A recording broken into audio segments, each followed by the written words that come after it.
This is Trinity Storm and you are watching first part of What If Naruto Became Kyuubi's Heir. If you enjoyed this video, please like, share and subscribe to the channel. Now wasting no more time, let's start the story. Naruto had just snuck out of the hospital, away from the prying eyes of the doctors and nurses who passed by, hoping he died in a ditch somewhere when he was released. The mission to find Sasuke had failed in every way, with the Uchiha in the clutches of the snake Sannin Orochimaru. The fact that Naruto was technically the one who caused the mission to fail didn't help his already low standing in this hellhole village he called home.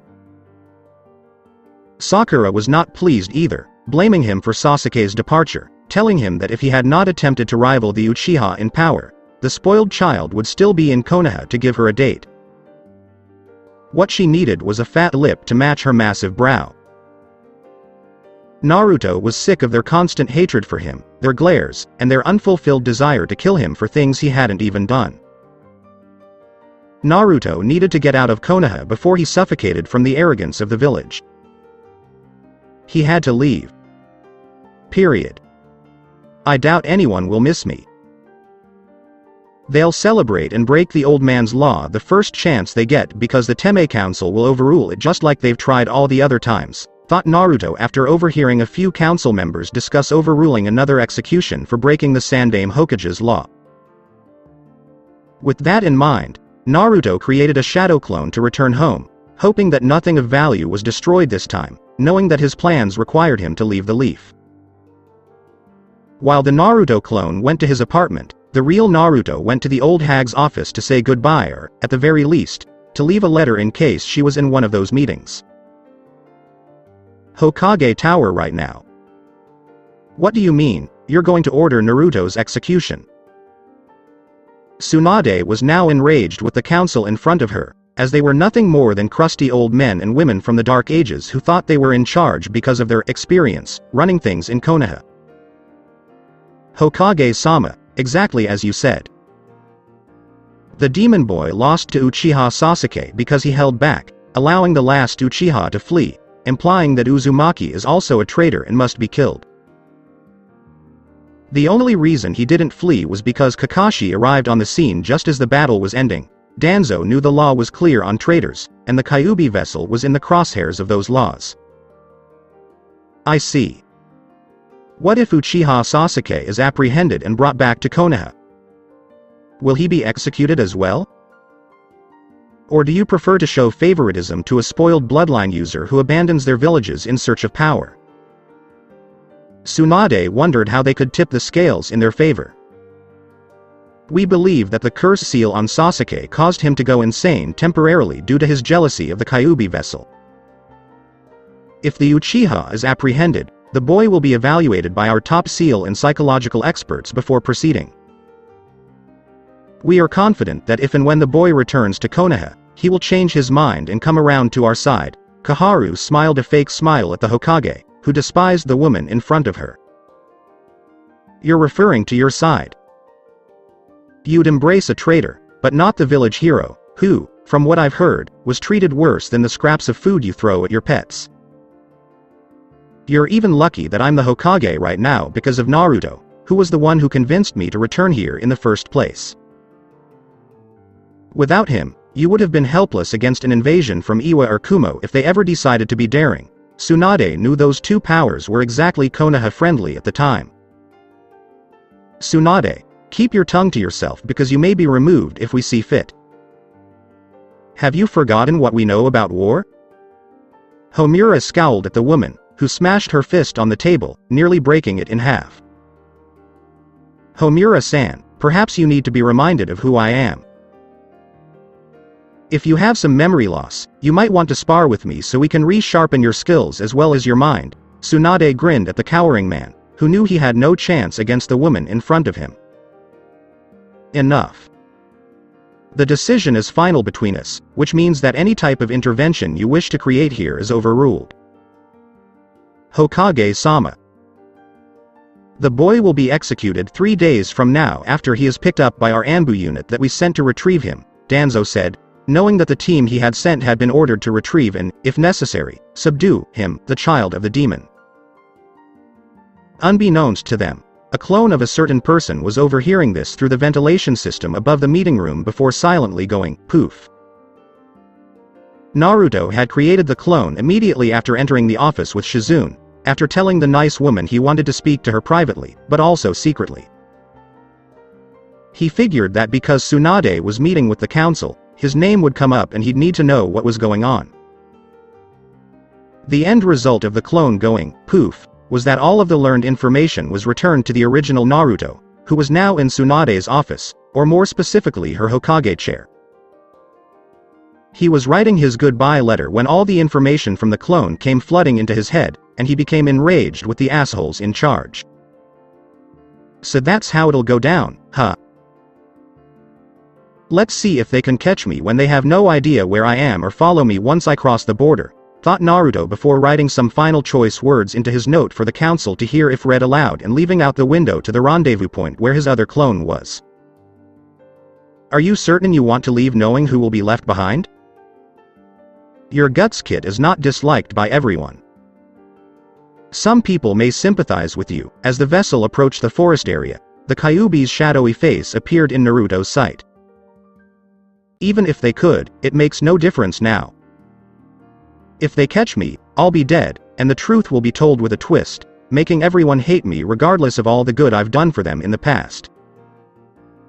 Do you want to be remembered that way, Fox? Having your vessel return to face his executioners and simply die a dishonorable death, taking you with him into hell? I didn't think that was your style as a demon lord? Thought Naruto as he slipped past the guards, who were currently not performing their duties due to their inebriation. Kid, you make an excellent point. Do you realize, however, that if you do this, Akatsuki will come after you, and you will no longer be protected by the leaf or the super pervert?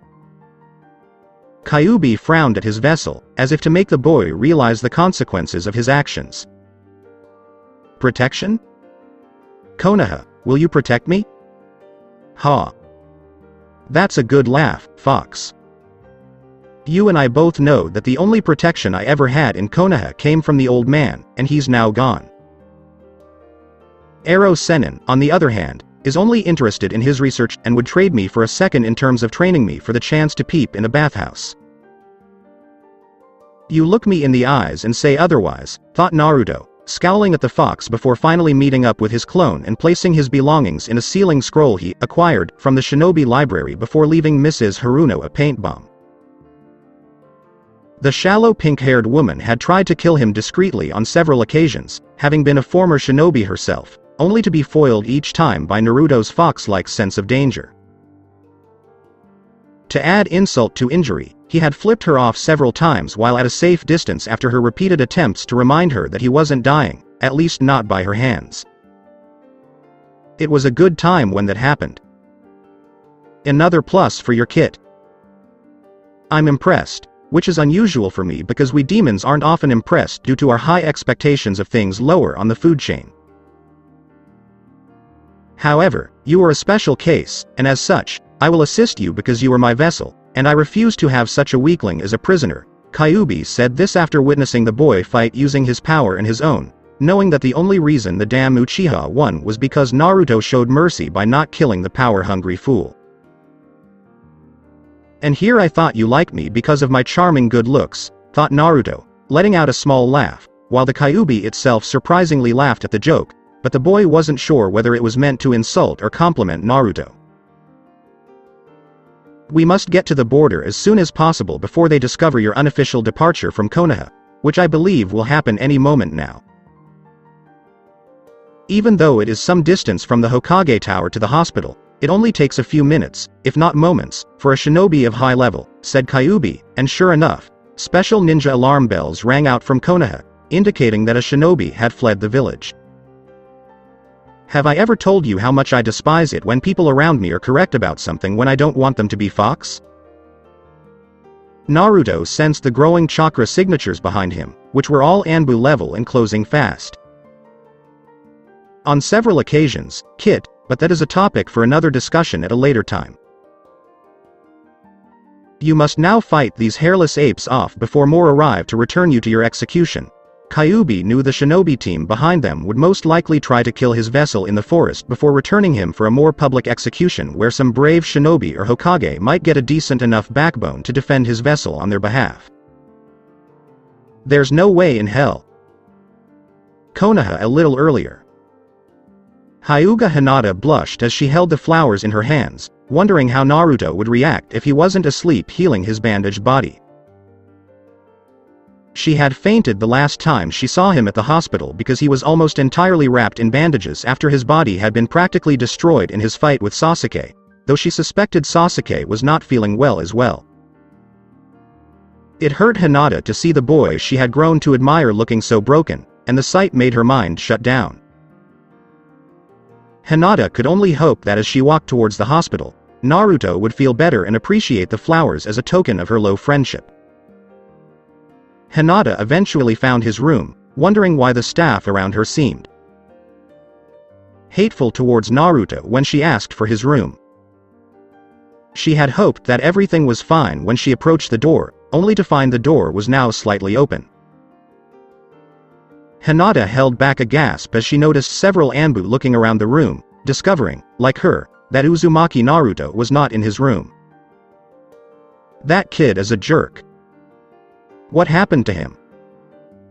We need to find him and contain him until his execution. Out of frustration, an Anbu wearing a tiger mask punched the wall right next to him. Execution?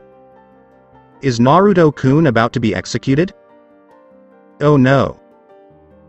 Hinata exclaimed in horror, having heard about executions from a branch house Hyuga clan member and how they were horrifying sights to behold, demonstrating man's cruelty in displaying death in such a manner. What's the matter with you? That monster couldn't have gotten very far in his condition, and when we catch him, we get to have some fun with the damn demon. An Anbu in a falcon mask recalled the specifics of their orders from Danzo. Demon? Monster? Naruto is not a demon. How can someone so nice and caring be a demon? Hinata's eyes nearly swelled up with sadness as she saw her crush's name being driven through the mud like that. We should report our findings to the council first, and then to the Hokage. They've been waiting for an excuse to go after the boy, and now we have our chance, said the third Anbu member, their captain, leaping out the window, followed by the other two. I have to tell Hokage-sama, exclaimed Hinata as she dropped her flowers and dashed off to inform the woman in charge of what she had heard, hoping that the female Hokage could save her crush from the apparent death warrant signed on his head. The alarm had been sounded by the time Hinata arrived at the Hokage tower, and before she could open the door, she saw a team of no less than 8 Anbu emerge dressed in full combat gear. Fearing for Naruto's life even more, Hinata dashed into the Hokage's office, not hearing Shizune's protest or the 2 Anbu guards behind her attempting to stop her. Hinata? What brings you into my office? Tsunade was not in a good mood right now, as evidenced by the scowl on her face as she quickly hid the letter Naruto had left behind. Why are you allowing them to go kill Naruto-kun? Hinata said as she ran to the older woman's desk, her eyes welling up with tears. How did you learn about that? Who told you that? Tsunade spoke with authority, only to look worried, knowing she'd have to explain herself to the little girl, who now probably suspected her of being involved in the plot to kill the blonde vessel. She despises him as well. She's just like the others who stare at him, Hinata thought as she dashed to the door, only for Tsunade to stop her so she could explain what had happened. Tsunade didn't get the chance because she felt a blast of intense demonic charka that could only have come from one place in Fire Country. Naruto Uzumaki. Previously, with Naruto. Anything you want to say before we kill you, demon filth? Asked the Anbu captain, who was wearing a cat mask and surrounded the boy with deadly-looking weapons. Yeah, I've got something to say, so listen up because it might be the last thing you ever hear. First and foremost, I believe you are all a bunch of assholes for accepting this job to kill me or do whatever you were told to do by those Tamis on the council. Second, even if I die at your hands, you will all die one day and go to hell, and when that day comes, Kyuubi will be waiting for you to make you his personal playthings.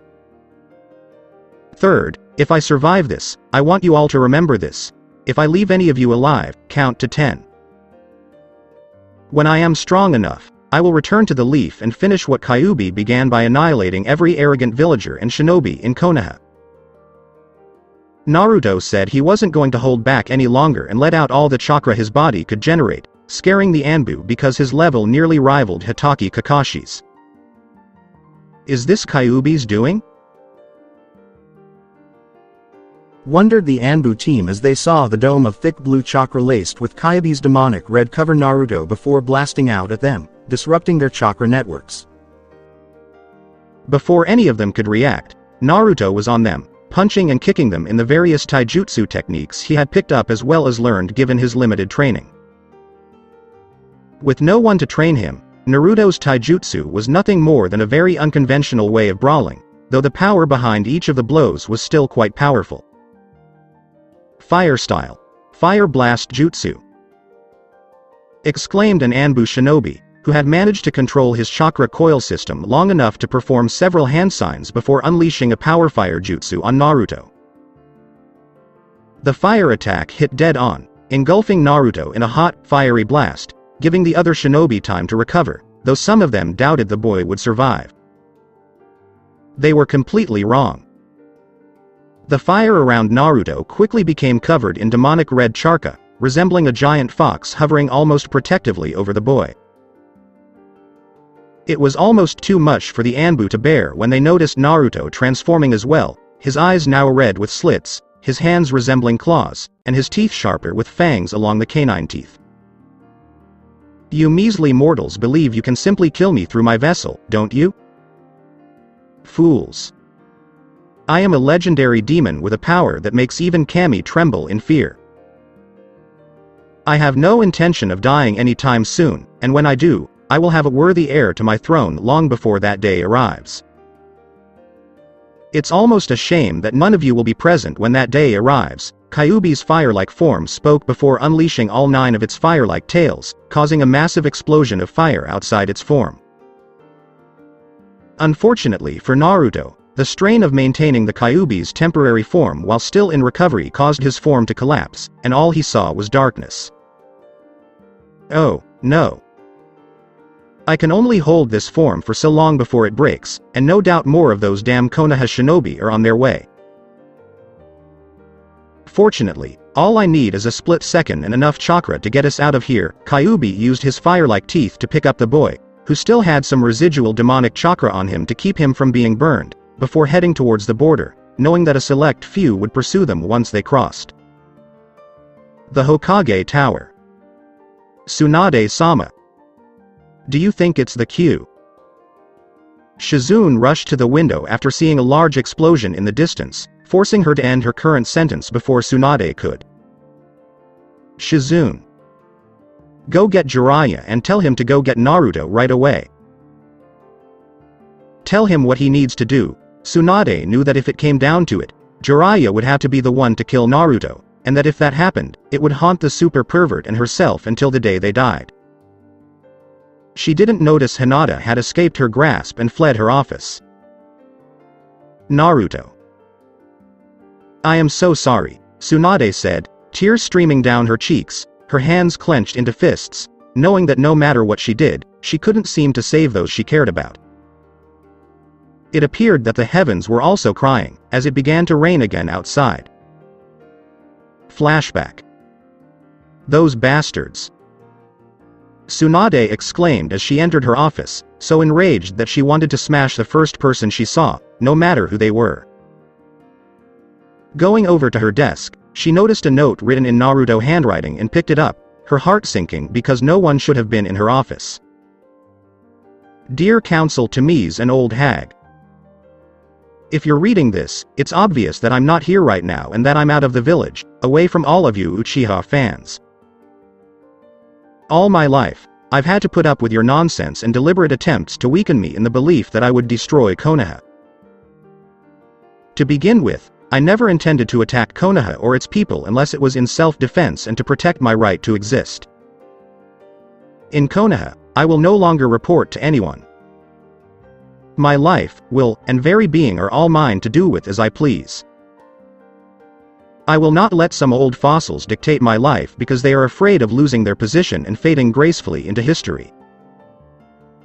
You've all let your arrogance blind you to the fact that the Uchiha clan will be resurrected by a guy who hasn't even looked at a girl, let alone shown any interest in one. You'd have a better chance of Itachi Teme returning to finish the job himself, but just to irritate you and Sasuke Teme, I'll take Itachi away from you soon enough since he's after me. If I decide to return to Konoha, it will not be to protect its people, but to destroy them, as they have done nothing to deserve my mercy. So, to all who are listening, keep an eye out at night because when I return, the leaf will be red with blood and its people will burn. In hell. Uzumaki Naruto aka, you're on your way to be the worst nightmare. P.S. If any of you Teme Council members are reading this, I know you ordered my execution, so thank you for giving me a reason to return and kill everyone. Have a wonderful day. Not. Oh no. Oh Kami, please no, Tsunade said, slumping back in her chair, tears streaming down her cheeks. Flashback concludes. As the Hokage of Konoha, she was dispatching her last remaining friend from her time as a member of the legendary Three to assassinate her younger brother. I deserve to go to hell, Tsunade said as she placed her head on the table, her hair and tears covering it. At a later date, Naruto found himself lying face up in a dark cave, surrounded by a roaring fire, no doubt created by Kyuubi just before its form died and his spirit returned to his seal. He heard rain outside the cave entrance, which meant that the trail that had been left behind would be washed away by the weather. Thank Kami for small favors.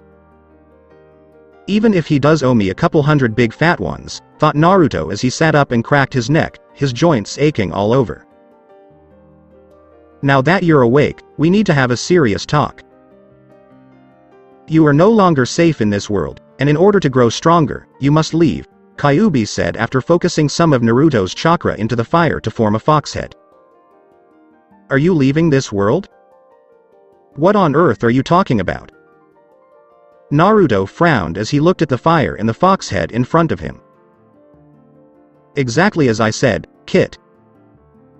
I'll assist you in opening a portal to Demon World, which will take you directly to the outside of my den, where I have a wealth of knowledge, items, and skills for you to learn. However, if I do this, you must do two things for me in return, and I will hold you to your word in keeping, Kyuubi said solemnly. I'm listening, Naruto inquired. First and foremost, you will remove that stupid smiling mask. It may fool the flesh maggots in Konoha, but it will not fool the demons in Demon World. You must be calm, yet as cold as ice, and your mind must be as sharp as steel, Kyuubi said, knowing that the only way for the kid to grow stronger was to remove the handicap he created for himself, even if it was only to keep himself alive in a hostile environment. Done and dusted. What about the second? Naruto interlaced his hands together, his gaze fixed on the fox, completely focused on becoming stronger. You become my heir, the heir to my throne, and most importantly, you become the son I desired. I will give you power, knowledge, and instructions on how to use or control that power. Whatever you do with the power I give you is entirely up to your discretion, Kyuubi said, not wanting his legacy to die with him, which would be one of the worst things a demon could do. To be the last of your kind to die in such solitude. So, like you, I'd be a demon lord? Naruto frowned as he imagined himself as a massive fox destroying everything in sight. Yes. But before you assume you'll turn into a violent four-legged beast like I did, you're mistaken. At least partially mistaken, because we demons can have human-like forms when necessary, Kyuubi said before turning its fiery-like head towards another figure in the cave moaning in pain. Who in the world is that? Naruto stood up and walked over to the one person he thought would not be alive, let alone breathing right now.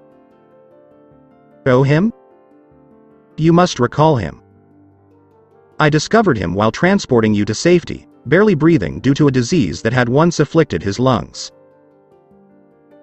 If my memory serves me correctly, his name is Kimimaro, and he stopped you and that lazy Nara clan member from successfully completing your mission of retrieving the Uchiha from the other Sound Shinobi. I believe he will make an excellent spy and bodyguard for you during your time in the demon world once he has been properly healed and fully cured of the disease, Kyuubi said, looking at the albino and remembering the man's undying loyalty and how such love could be channeled to serve them. Do you mean he's not completely cured? Naruto looked at the fox before sitting down near Kimimaro, who had the curse seal removed from his chest. A kind of incentive in case the kid still wants to serve Orochimaru.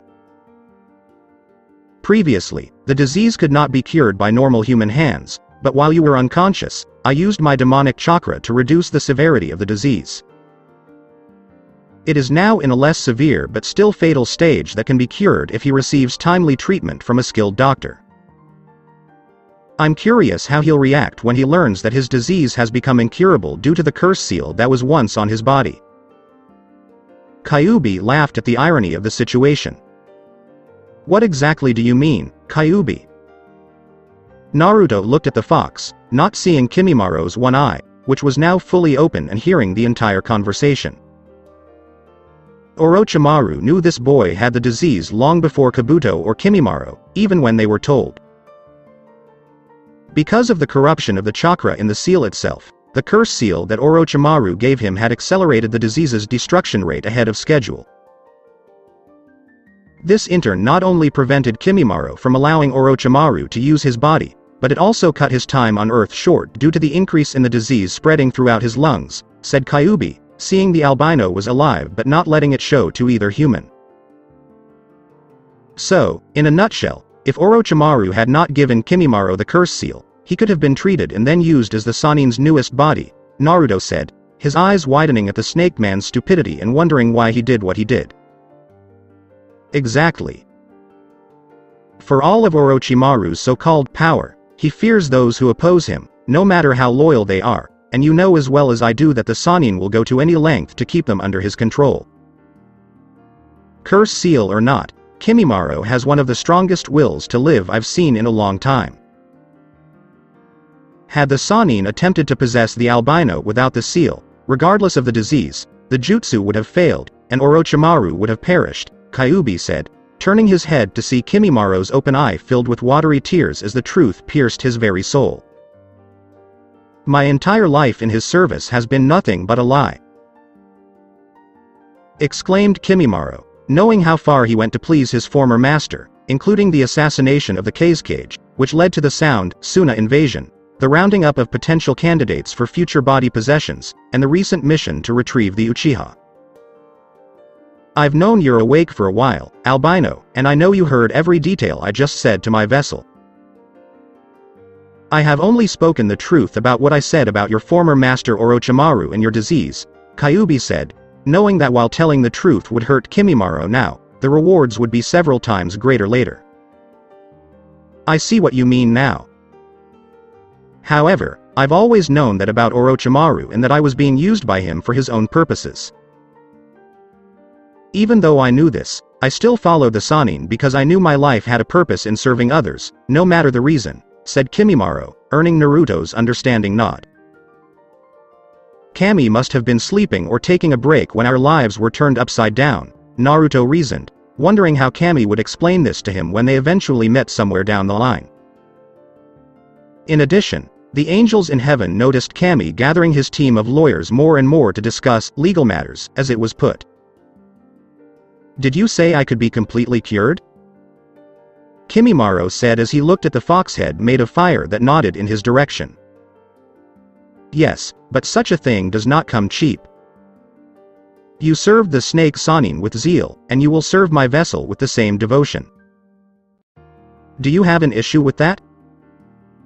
Kyuubi glared at the albino, who shivered in the demon lord's gaze, knowing it was far worse than Orochimaru's. No problem at all, Kyuubi-sama. I swear that when I am fully healed by your power, I will forever serve you and Naruto-sama until my last breath, Kimimaro said before his disease flared up again, causing him to cough. Good. We will begin preparations for healing you as soon as my heir and vessel's strength is restored, as the demonic chakra will flow from his body. Before that, I'll start transforming his form into that of a future fox demon. Once those two objectives are completed, we will head to Wave Country to retrieve another pair of bodyguards and spies to assist us in our endeavors, Kyuubi said, knowing of two others they could retrieve to assist his vessel in whatever happens. Do you mean? Naruto said, only to see Kyuubi's fiery head nod once, widening the boy's eyes. I do, indeed. We'll go to Demon World once they're resurrected, while your three new allies keep an eye on Konoha and the other villages while we're gone for 3 years, Kyuubi said, drawing another surprised look from Naruto. 3 years? I can't learn everything you know in 3 years, Naruto said, wondering what the fox was thinking when it made that decision. You have little faith, my child. You see, the whole thing about time, seconds, minutes, hours, and everything else about that nonsense does not apply there. How do you think we demons have survived so long without succumbing to father time?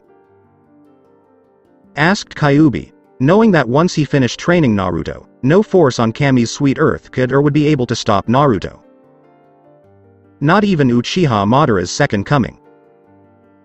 You know better than anyone when my body is ready for this transformation, so just tell me when my body is ready and I'll do what I have to do, Naruto said, knowing that he pushed himself to near suicidal tendencies when it came to fighting or training and having to hold back a lot so the villagers would think he was harmless. He was harmless enough that they didn't think he could kill them, but not so weak that he couldn't fight back. That, however, was about to change very quickly. We'll start tonight then, Kyuubi said before his fire-like form vanished, making the decision final. Well. While we're waiting. Learn let's more about each other, Naruto said, turning to Kimimaro, who nodded slightly if not significantly from his vantage point. His eyes, like mine, are filled with pain. I've seen those eyes on another when I was a child growing up right before my clan was killed, thought Kimimaro, as he mostly listened to Naruto tell him about his pranks on people who had been mean to him. Kimimaro gave a weak smile when he heard Naruto had managed to shave a certain pink-haired woman's head in her sleep. When Kimimaro was asked about it the next day, there was no proof Naruto had done it without the Haruno woman incriminating herself by telling the Hokage that she had broken his S-class law that very day, resulting in the prank itself being justified. Granted, Naruto didn't understand what she meant when she said the words that saved her life, but being fired from her job and barred from taking another for the next 8 months was just as bad. Naruto had relished every moment of her anguish. The Hokage Tower. Tsunade was depressed after hearing the news from the female Junin, as she had sent Jiraiya to the source of the explosion with Yuhi Kurenai as backup. They had hoped Naruto would be unconscious as a result of using so much of the demon's power. What they saw were the charred ash remains of the entire Anbu unit sent after Naruto, but no sign of the blonde-haired youth himself, implying that he was either dead or had escaped. So Jiraiya went ahead to search for Naruto. I see, sending you back to report to me about your findings, Tsunade said, knowing that no matter how skilled Kurenai was, even in his weakened state, she was no match for Naruto. Especially since the Kyuubi was increasingly influencing him. Yes. Jiraiya-san felt that because he was the stronger of the two of us, he stood a better chance of disabling Naruto than I, Kurenai said, who saw her Hyuga student look at her with pleading eyes before leaving Naruto alone. I silently hope Jiraiya doesn't catch the idiot so the kid can live a slightly better life away from here, Tsunade said, trying to forget her bad luck in losing the bet that forced her to become Hokage. Whatever freedom he has gained will not last. If Jiraiya-san is unable to locate him, Akatsuki, Orochimaru, and/or the hunter ninja dispatched to look for him will. Is it possible for you to overturn the council's execution order? You are Hokage, and you have more power than they make you believe, Kurenai wondered, wondering how bad this village had gotten without the Sandaime or the Yondaime. I wish I could, Kurenai, but after Sarutobi-sensei died and Jiraiya went looking for me with Naruto, the council played a fast one in the lawbooks. They gave themselves more power and influence over the village with the people supporting them because they all hate Naruto as well, Tsunade said, knowing that with the vast majority of the village supporting the council, her power was already dwindling. I almost wish the demon inside him would possess Naruto for once. It would almost be a much more merciful death than the one planned for him here, Kurenai said, knowing that the council could no doubt torture Naruto before executing him. What better way to solidify their power than to offer up a sacrifice that had already been used as a sacrifice for other reasons? If only I could tell the village who Naruto's parents were, Tsunade grumbled, his frustration growing with each passing second. How come you can't tell them? Kurenai wondered who the parents of the demon vessel were. Because the council will not let me do what they did to the third. If the village found out, the council would be forced to disband for putting their own needs ahead of a Hokage or his offspring, Tsunade explained after reading a few of the laws governing such matters. Wait. Was Naruto's father a Hokage? But that means... Oh sweet Kami. Kurenai exclaimed, picturing the late Yondaime standing next to the boy and connecting the two. Yes. The only reason the council couldn't kill Naruto back then was that Sandaime would reveal that piece of information if the kid was killed. It would have made the council appear heartless and caused them to lose all self-respect within Konoha, allowing the third to execute them all for killing the son of a Kage, Tsunade reflected, recalling how the fourth and the council butted heads like rams in a power struggle when first attempting to improve things in Konoha. The third ordered Danzo to disband Root, with the soon-to-be fourth supporting it while taking on an advisory role with little to no power other than his own voice. Both Homura and Koharu were scheduled to resign shortly after the fourth took office in order to make way for new, but still experienced, blood to take over. In short, it was supposed to be a simple changing of the guard because the current Hokage was getting too old and the council was looking even older. That was, of course, before the Kyuubi arrived and changed the dynamics of the situation, allowing the old guard to remain in order to exact revenge on those who supported their fall from power. With his former friends turning against him, the professor, when he became Hokage, used all of his remaining political strength to protect Naruto from the wolves who wanted him dead. So far, it has done little to prevent the hatred from affecting the poor boy who was the target. You could still tell the people, and hopefully they'll come around, Kurenai said, fighting the feeling of lead in her stomach at this information.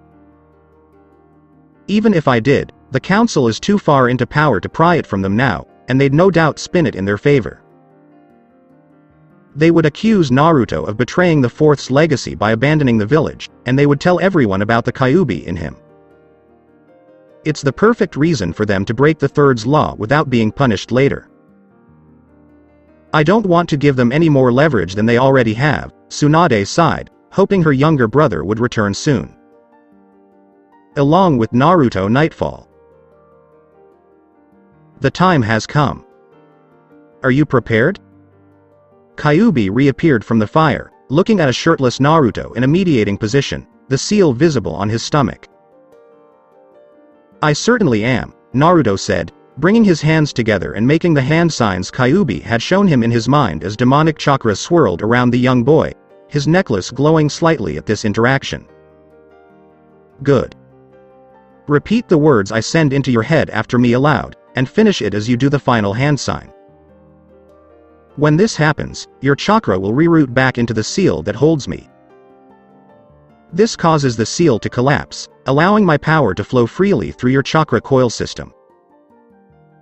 This will allow me to temporarily control your body long enough to change your DNA and prepare you for the full transformation. I won't lie to you, Kit, this will hurt like nothing you've ever felt before, and for a brief moment. You may technically die, said Kyuubi, wanting Naruto to understand the consequences of performing this specific transformation. Let's get this thing started, Naruto said, focusing on his chakra and feeling it throughout his body, while Kimimaro protected him with a chakra barrier. "Begin," said Kyuubi, bracing himself for what was to come and hoping for the best, knowing that if this went wrong, they were in big trouble.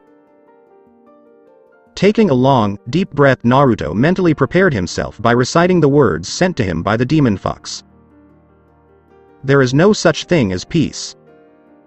There is only passion. I gain strength through my passion. I gain power through strength. I achieve victory through power. My chain has been broken by victory. And now I'm free." Naruto had just finished saying the words when he landed perfectly on the final demon hand sign that Kyuubi showed that stood for fox. Naruto felt as if the life in his body was being drained but not leaving his body at the same time. It was as if it were being directed to a single point in his body, which was being filled to the brim with water. Naruto felt his heart stop just as the feeling did, and just like Kyuubi said, he felt as if death itself had touched his very soul at that moment. It wasn't the first time this had happened, as the villagers had always made sure he knew his place in their lives. Those people, who Naruto had the misfortune to meet, were killed by the old Third Hokage's order, and their remains were sent to the family, warning them not to attack the child again. However, now that the Sandaime was dead, Naruto knew that if he stayed in Konoha, the stupid villagers would try to be more daring, believing that Tsunade, their new Hokage, would be merciful to them and would not care what happened to the demon boy. If and when he returned to the Leaf, they would discover such joys in beating him up, as well as days of living, depending on which villagers or shinobi he encountered. His heart had stopped because of a lack of chakra, but now it was thumping faster than a rabbit being chased because his body had exploded with chakra, creating a spiraling tower. The demonic chakra pierced the small mountainous area into the heavens, followed by a nine-tails-like wave of chakra that ripped apart everything around Naruto.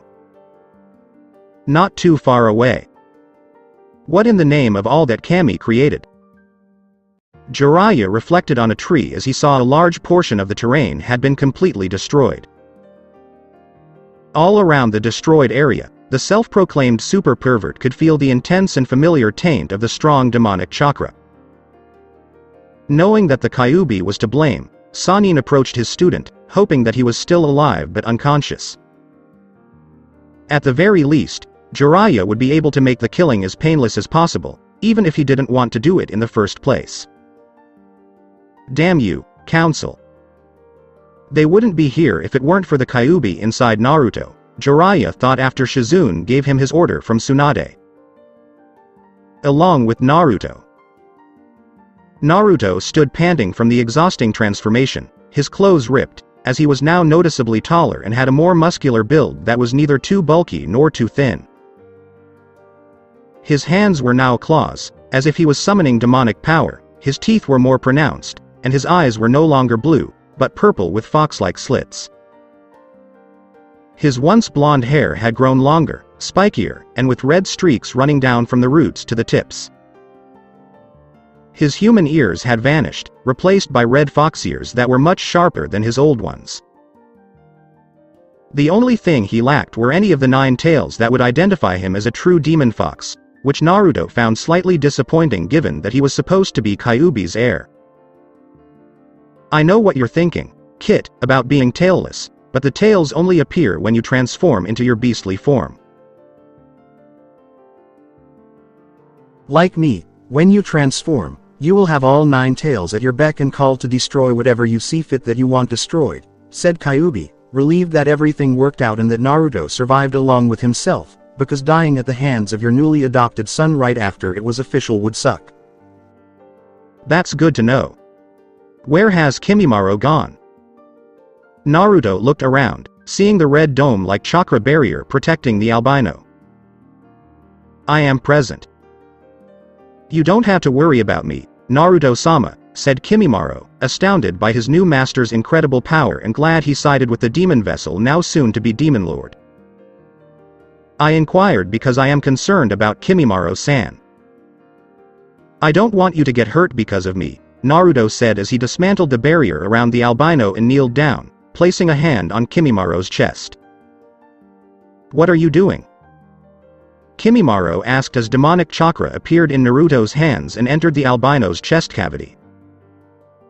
"How does it appear, Baka?" "As previously discussed between you, me, and Kyuubi, I'm healing you. Now please hold still because this is going to hurt a lot." "Demonic healing art. Purge of the unnatural jutsu," said Naruto, closing his eyes and focusing on the disease at hand, finding the sickly remains of the illness before burning it out of the albino's body. Naruto wasn't surprised when Kimimaro held his scream for 10 seconds before letting it out for all of Fire Country to hear. When the jutsu was completed, there was a smoking imprint of Naruto's hand on Kimimaro's chest area, with the said albino heavily breathing from the event. However, the breathing was noticeably smoother, as opposed to the strained breaths Kimimaro had always taken due to the disease. I'm cured?" exclaimed Kimimaro, finding it difficult to believe given that he had only moments ago been plagued by a deadly illness. "Yep. You were told you'd be cured, and now you are. Let's get out of here before someone comes to investigate these series of events," Naruto said, sensing a figure approaching with high chakra levels. "Yes, Naruto-sama," Kimimaro said, slowly rising from the ground and looking around, careful not to fall in front of his master. "Naruto!" exclaimed Jiraiya, who appeared in front of the two shinobi on a large horse-sized battle toad clad in heavy armor. "Well, if it isn't Ero Sennin. Have you come to accomplish what 8 Anbu Tamis could not?"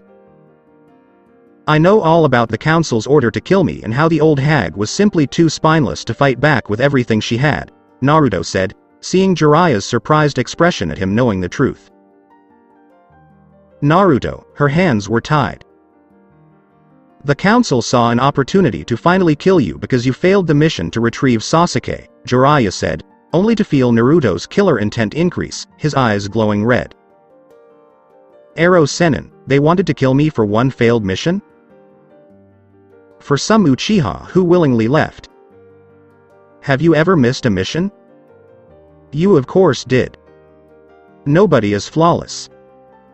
You can't expect a small team of Genin and one Chunin to take on the Uchiha and win.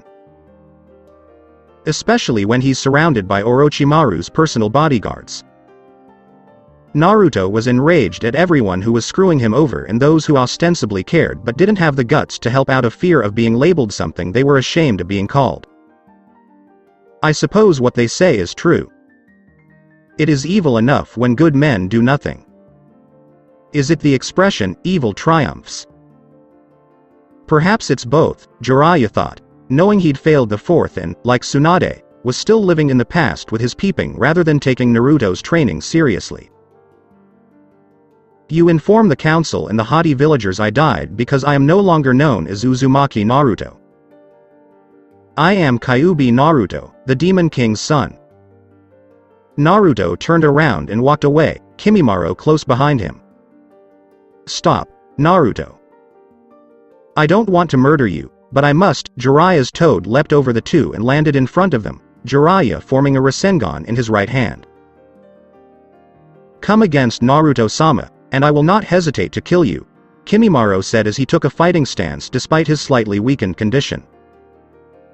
"You should pay attention to him, Ero Sennin. Before Sasuke, this guy right next to me was hand-picked as the hubby prized Tami's vessel, but the disease I removed took that option away. I imagine Kimimaro is now stronger than your old teammate Ero Sennin, and despite my albino friend's current condition, I believe with me in the mix, you just don't know how things will turn out for you." Jiraiya became nervous as Naruto smiled deviously. "Naruto, said Jiraiya, only to be silenced by the killer intent emanating from the boy. "Sorry? Is that the word you intended to use, Ero Sennin? That makes sense given that that is the only word you can use to justify yourself to me." Return to the old hag and tell her that you were no match for me and that I showed you mercy because she will need your assistance to hold off the Leaf's enemies for a little longer. Now that the Uchiha is in the hands of Orochimaru, I believe she'll need all the help she can get to fight both of them in the Akatsuki. Oh, and Ero Sennin, leave Kimimaro out of your report to the old hag because we don't want Orochimaru finding out about him through his spies and then pursuing my friend here to use for another body 3 years down the road, Naruto said as he and Kimimaro walked around the giant toad and Jiraiya, knowing that the man would not pursue them because the former demon vessel was correct. He's right, I can't even fight him, let alone kill him, if what Naruto said about his strength was true. Orochimaru only chose the strongest of potential shinobi around him to be his vessel, and if this albino kid was truly considered the candidate with the disease before choosing Sasuke, then there is a good chance I could have lost, Jiraiya thought, letting his head hang in shame knowing he had failed to do what the Hokage had asked of him. What do you want to do now, Jiraiya? Do you want me to pursue him? Looking up at his summoner, the toad shook his head slowly. No. Return me to Konoha. I have to break the bad news to Tsunade, Jiraiya spoke flatly, knowing that once word got out about what had happened here, things would only get worse. As if things couldn't get worse. I'll have to inform Gamabunta of this. He was genuinely attached to the child. It's going to break his old toad's heart, said the toad as he dashed back to Konoha. If Tsunade doesn't kill me, he certainly can, Jiraiya said, not caring who beat the crap out of him in this regard. Jiraiya felt dead on the inside. A few days later. Those we seek are in the land of waves, Naruto-sama? Kimimaro asked, frowning at the sight of the territory with the long bridge connecting it to the main land. Kimimaro, you are correct. This is also the place where I helped restore faith in heroes and was treated as one myself. While you're here, you'll show them all the respect they deserve. Naruto walked towards the bridge, with Kimimaro nodding in agreement. As you command, Naruto-sama, Kimimaro said, knowing that if these people respected his master, he would respect them back. We can only stay here for a few days because Jiraiya's failure to kill you will not be tolerated by the council in Konoha. They will search every location you visited that you have a good relationship with due to outside missions, and this is just one on a very short list. Kyuubi knew it was only a matter of time before hunter ninjas were dispatched to find him. Father, what I have in mind will not take long.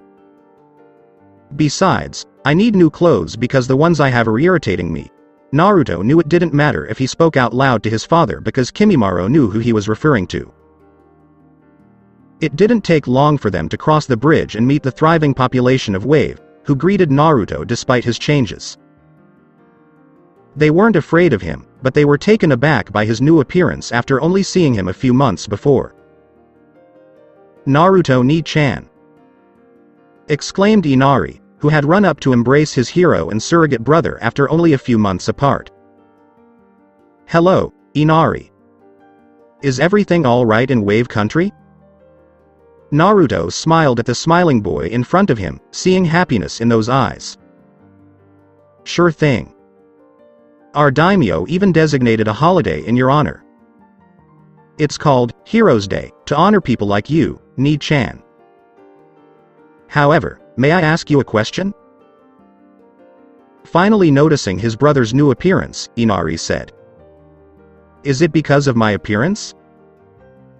Tell you what. If you bring both myself and my friend Kimimaro here to your house, I'll tell you everything. Naruto noticed Inari nodding his head up and down excitedly at the return of his big brother. They genuinely care about Naruto-sama. This is a place where heroes are respected and worth fighting for, thought Kimimaro as Inari led them to his house, where his mother and grandfather were currently present. To say Tsunami and Tazuna were surprised would be an understatement, as she gave Naruto a hug and Tazuna broke out another bottle to celebrate the kid's return. Granted, the old man was going to open another bottle anyhow, but now he had a whole new reason and special occasion to do so, which made it all the more enjoyable.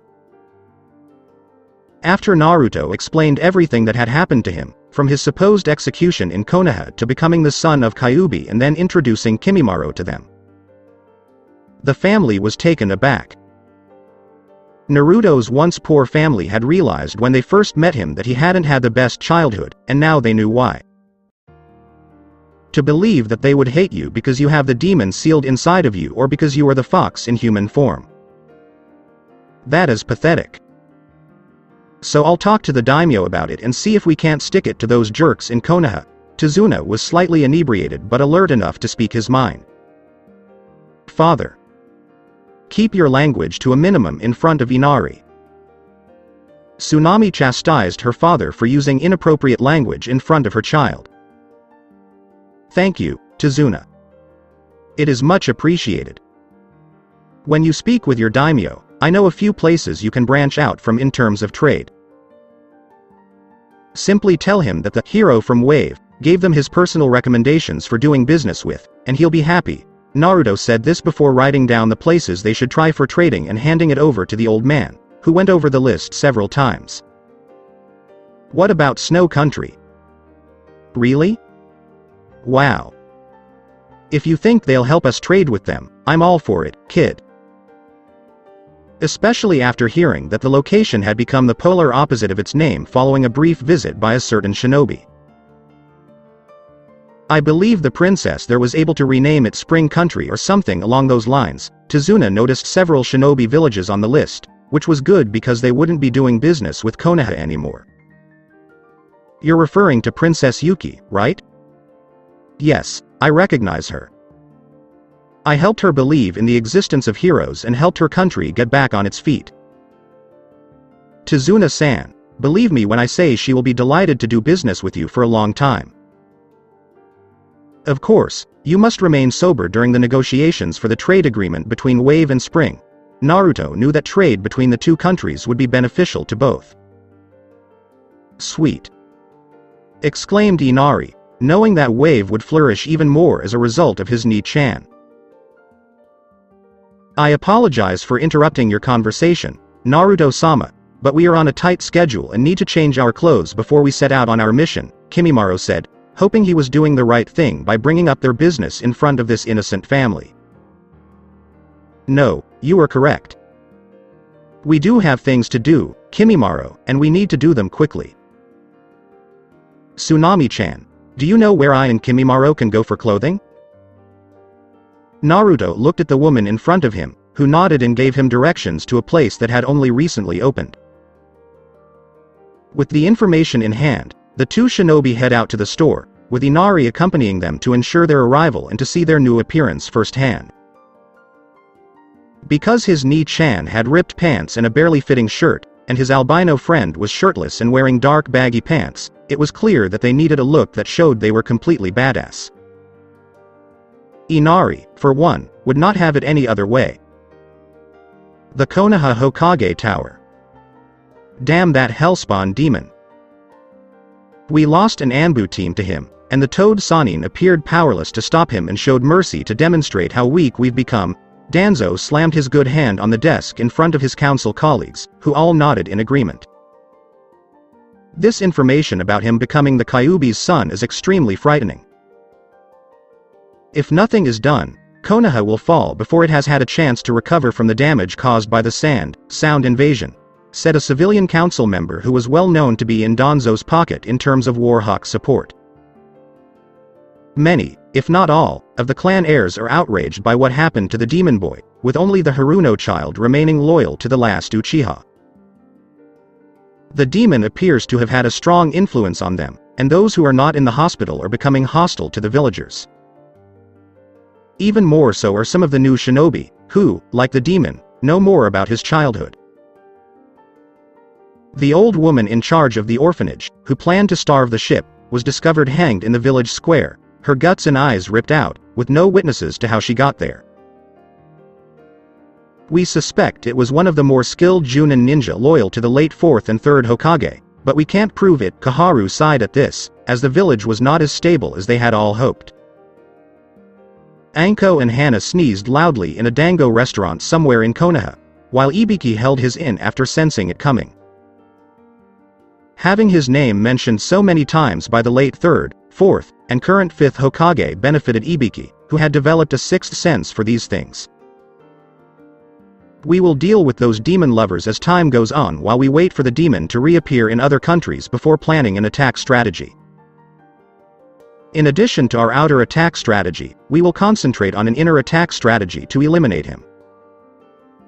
I know how the demon thinks, and sooner or later, the beast will return to Konoha to save his precious people, and we will strike him down with all our might. People will love us now that the creature is gone, and they will see that Tsunade was wrong to support the demon spawn. They will realize that it is up to us, not the Hokage, to ensure that Konoha's future shines as brightly as the sun itself. Danzo knew that with the order to kill the Kyuubi vessel, sun on sight, the abomination was effectively dead. Those poor, stupid, unlucky, and conceited souls. Naruto and Kimimaro followed Inari to the clothing store mentioned by Tsunami and discovered that it had everything they needed. A former merchant from Water Country had apparently managed to escape the chaotic and unstable environment and set up shop in the now stable Wave Country. They had everything from clothes to weapons to low-level water jutsu with instructions on how to combine their power with specific weapons to make them far more lethal. "Good day, young masters, how may I assist you?" the store owner asked, bowing his head to the three boys. "My brother and his friend here need new clothes because they just went through hell and back," Inari said, smiling at the man and the fact that he could finally curse without his mother scolding him like she did her grandfather. "Of course, and may I suggest some weapons?" asked the store owner, noticing the two older boys' obvious shinobi stances. "Kunai and shuriken for us, but nothing else," Naruto said, knowing that his father's den was brimming with weapons. "Young masters who are very good. If you come with me, I'll simply take your measurements and get you the clothing you want," said the store owner, leading the two back while Inari remained behind to secretly stand guard. At the Konoha Hokage Tower. "Would you like me to send another team after him, Tsunade-sama?" Shizune stared at her teacher, stunned, knowing that not just anyone could be sent to retrieve Naruto. "Shizune, I don't have a choice." The council was dissatisfied with Jiraiya's failure to kill, let alone return Naruto for them to kill themselves. Whether they were overpowered or not, those old cranes demanded that I send another team. I have no choice because they overruled me, but fortunately for me, I intend to select which team is best suited for the task.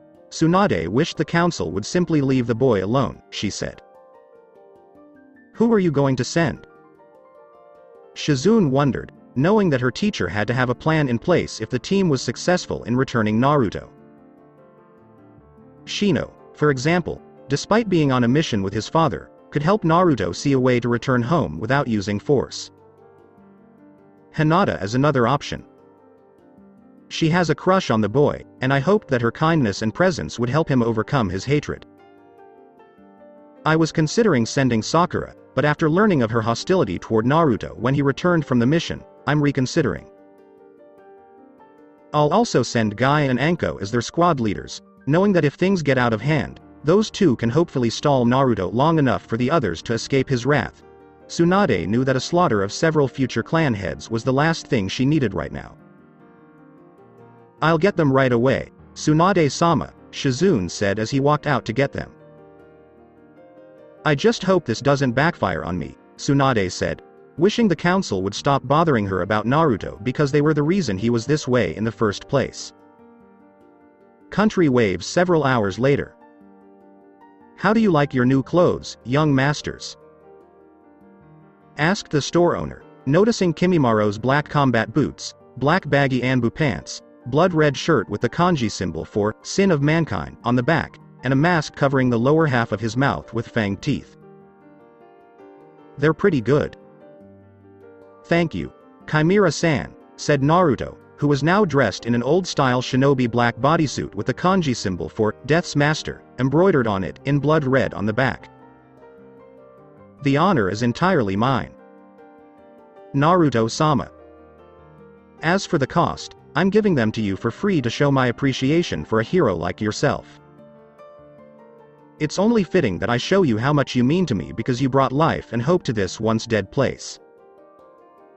After Water Country began to fall apart, I began to believe that the world would enter a dark age. I'm relieved to know that I was mistaken after witnessing life in this place. Kimimaro had been told everything about Naruto when he first set up shop in Wave. Naruto-sama will soon accomplish many things in the years to come, Kimimaro-san, Kimimaro said as the two walked out, Inari noticing and giving them 2 thumbs up, saying they looked like they were ready to kick some ass. The Konoha Hokage Tower. Sakura and Kakashi sat in the Hokage's office, both squirming slightly under the busty woman's hawk-like gaze. Tsunade had read reports about Kakashi's favoritism toward Sasuke and Sakura's verbal abuse of Naruto following the failed mission to retrieve the Uchiha.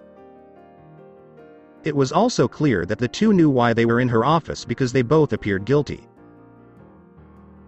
Do you think either of you has anything to say to me in defense of your actions towards Naruto? Tsunade said, looking at the two. Hokage-sama, I know I didn't spend as much time as I should have training Naruto or Sakura here as I did Sasuke. However, Uchiha Sasuke is clearly the most talented of the three, having defeated Naruto at the Valley of the End despite the Curse Seal's assistance. Kakashi hoped it would help justify his preference for Sasuke. I know I yelled at Naruto at the hospital earlier, but the baka deserved it. He promised to bring Sasuke-kun back to me but failed to do so. Sakura knew she had her own reason for doing it, and after her parents complimented her on it, she was quite pleased with herself. That is, until Tsunade summoned Sakura to her office for a talk, as the village's female leader put it. So you two believe that your feelings for Naruto are justified solely because Sasuke is a Uchiha and a broken promise nearly killed Naruto after the fight? Tell me, Kakashi, after you've examined Naruto's wounds, what move was used to nearly kill your student? Sakura, tell me who defeated Subaku no Gaara during the invasion that saved your miserable life.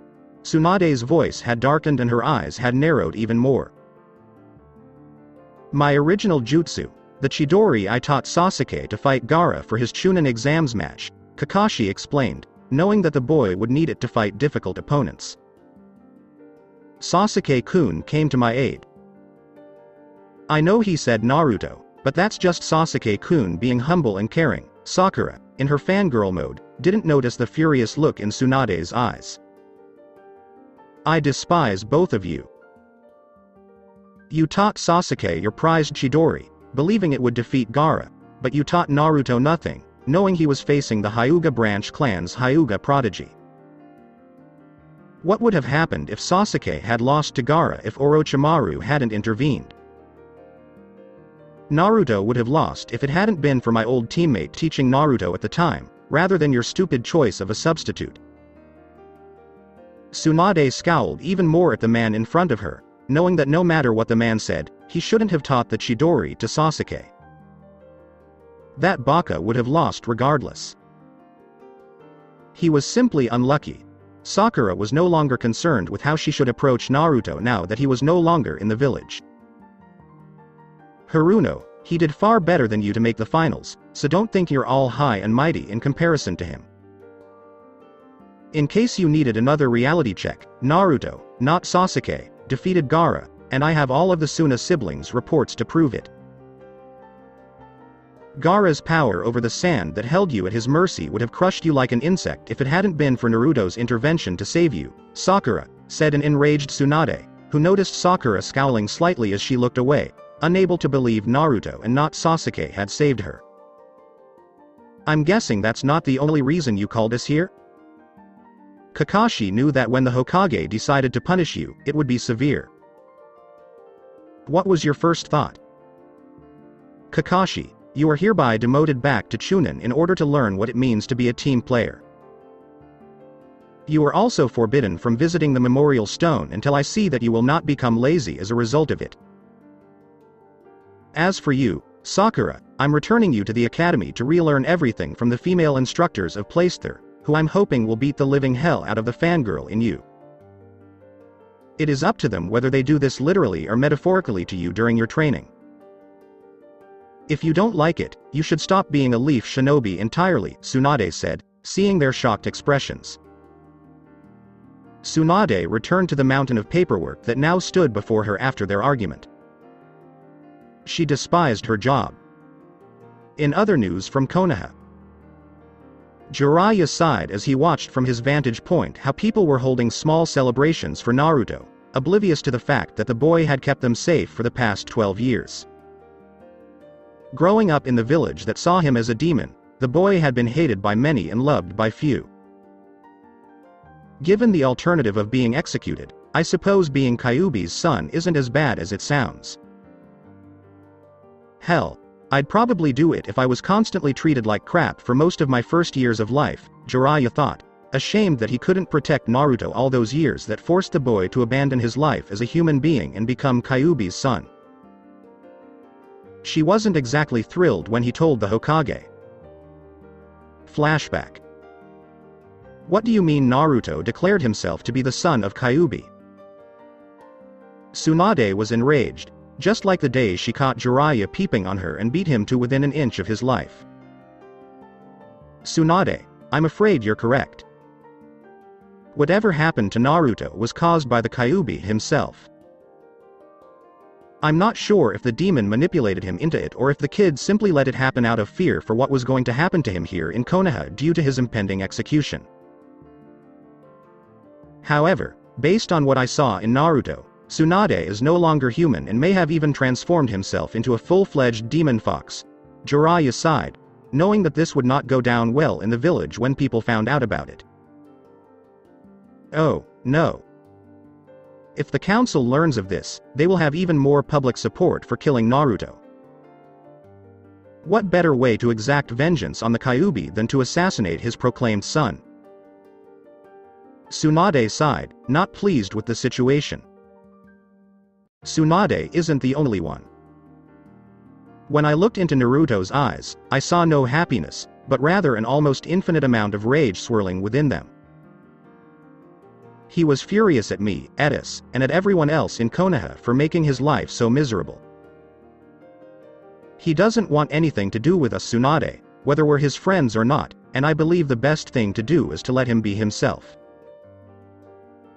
I'm certain Naruto will not return to finish what Kyuubi began, but if we confront and provoke him, that may be a different story, Jiraiya observed the heartbroken expression Tsunade now wore.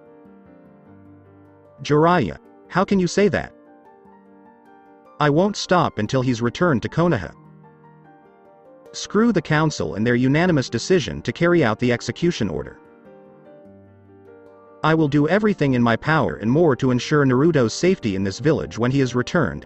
Tsunade expressed her reluctance to lose the boy who had infused new life into her body. You say that now, Tsunade, but the real question is, will you be able to back up your claim if you succeed? Jiraiya said before leaping out the window. Flashback concludes. Jiraiya sighed once more, remembering how the desire to do some research at the hot springs had faded now that Naruto was gone. Because of the sexy jutsu, which would have allowed Naruto to actually go into the women's side of the hot springs without getting beaten up, the kid had so much potential to be his successor to his book. It was brilliant, if not genius. Aside from that, the kid was the only resemblance Jiraiya had to his previous and deceased student, the Yondaime. Jiraiya felt as if a part of him died when Naruto renounced his life as a human being and replaced it with a life as a demon. He wanted his new student to be as strong and, hopefully, as perverted as he was when Naruto was older, but the council ordering his execution had ruined everything. I wonder what Kami will think of me when I die. Will he be merciful, or is Kami a woman who despises perverts? Please be the former, Jiraiya thought, knowing deep down that it was probably the latter and he was screwed. Country of the Waves. So this is Wave Country, isn't it? It appears to be much better than what I heard when that pig of a man Gato ruled over this place. Anko had used her snakes to follow Naruto's trail to Wave Country. It seems logical that Naruto would come here because it is the closest place in his heart to a second home when he is away from Konoha, Shino said, his bugs telling him that Naruto's chakra signature was masked by the demonic presence of their comrade. Did you really think and Naruto-kun W will be return with us if we ask him to? Hinata wondered what her crush looked like now that Tsunade had informed them all of his changes. Yosh. While Naruto's flames of youth have dimmed, I believe he should not be ruled out of rejoining the Leaf once more. Guy gave the girl a bright smile and a thumbs up. If the council and the villagers don't kill him first, Anko said, though she was speaking to herself rather than the others. As the group approached the bridge, they noticed the plaque on the side and were taken aback when they read it. Now you can cross the Great Uzumaki Naruto Bridge. Named after the hero who inspired us to believe in the existence of heroes. Naruto-kun has a bridge named after him and is regarded as a true hero in their eyes, Hinata reflected, astounded that her crush was regarded as a hero by others. So I'll be naked and dipped in chocolate. This bridge is enormous, and it was named after the heroic little runt. Anko smirked and shook her, while Shino tried to hide his blush at the special Junin's words. Let us enter and see if we can't find our lost comrade, Guy said before rushing across the bridge with the others to find Naruto. Graves of Zabuza and Haku. Are these the Naruto-sama ones? Kimimaro said to Naruto, with Inari close behind to keep an eye on them because they were performing a delicate procedure. The 8-year-old had been told what they were going to do, and while he was terrified, he was assured that they would not go around eating people's brains like in those zombie movies everyone was talking about. Inari understood, but his stomach couldn't take the sight of 2 people rising from the dead, and when asked why they couldn't do it for his father, Naruto explained that Kaiza had been dead for too long.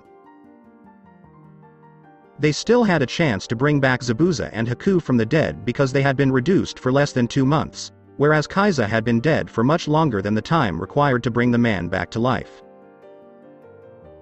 However, Naruto assured Inari that if there was still time for Kaiza to be resurrected, he would have been the first to be resurrected just to please the boy's mother. Inari understood that Naruto would always use his power to relieve the suffering of a person or family who did not deserve it. Yes, Kimimaro-san, these were the first shinobi I had ever come to respect outside of Konoha. You will stand guard alongside Inari while I perform the demonic ritual required to resurrect them. I detect familiar chakra signatures entering Wave Country, which will undoubtedly bring them here. When I'm finished, you must return us to Tsunade's house before we are discovered. Naruto received a nod from the albino, who walked over to inform Inari of the plan. Kit, I'll take over from here. Because you are still new to this, it is best if I do this with you watching and learning on the side. Kyuubi knew that only his experience could make this work. As you wish, father, I trust your reasoning, Naruto thought as his new father took over his body.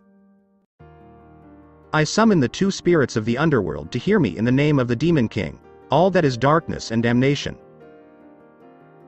I command Momochi Zabuza and Haku to emerge from the underworld and return to their bodies, where they can live and rise once more.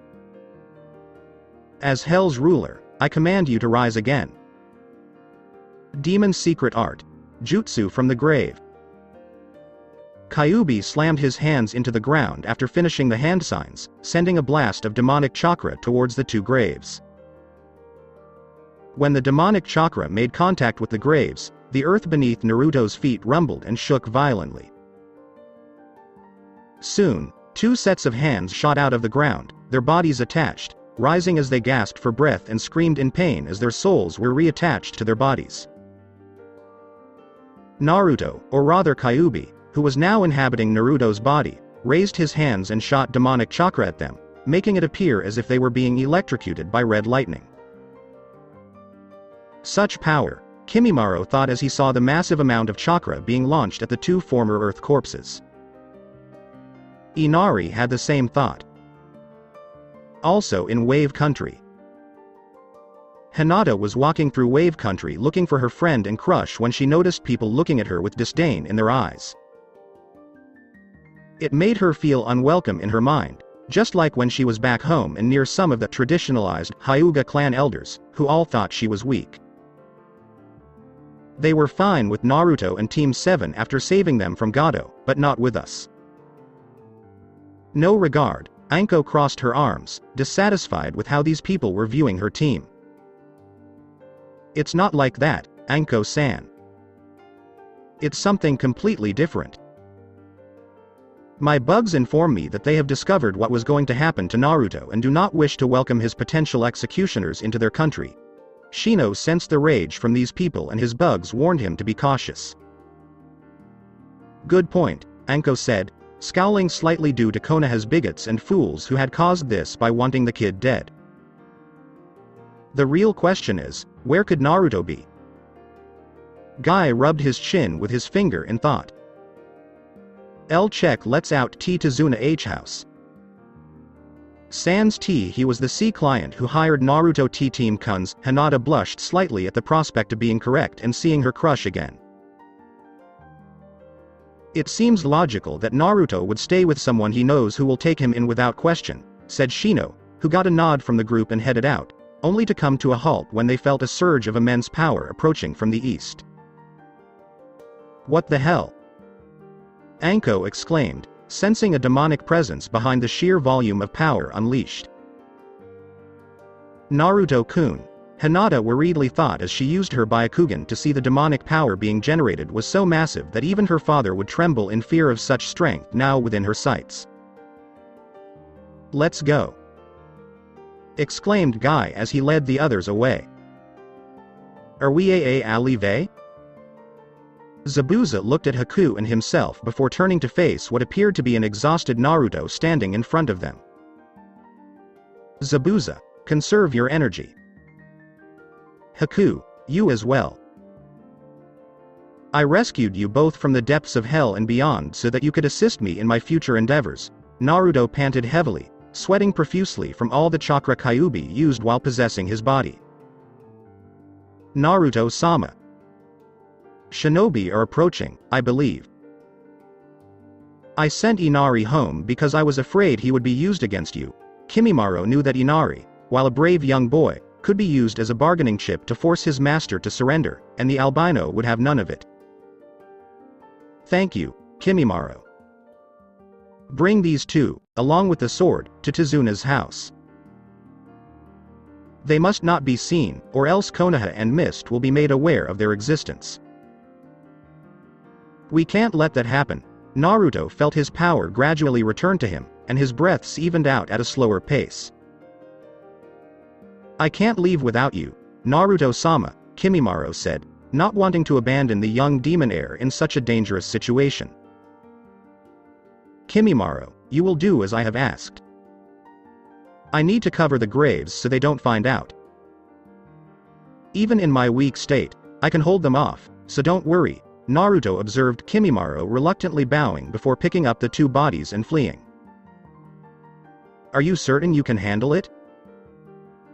Kyuubi gazed at his son in the boy's newly redesigned mindscape, which resembled the inside den area of a large house complete with a fireplace and everything. How would you rate this on a scale of 1 to 10? I give myself a 7, Naruto thought as he quickly covered up the graves to make them appear undisturbed. In collaboration with the retrieval team, Hinata ran as fast as her legs would allow, finishing second to Anko, who was trailing slightly behind Guy, and Shino was several feet back due to his large coat creating wind resistance. The Hyuga heiress hoped to see Naruto soon because all she wanted was to see her crush even if it was just once more. She had witnessed the village's hatred for him and how they were cruel to him by not allowing him in stores, chasing him away from restaurants, and never seeing him on his birthday of all days because it was also the day of the Kyuubi festival.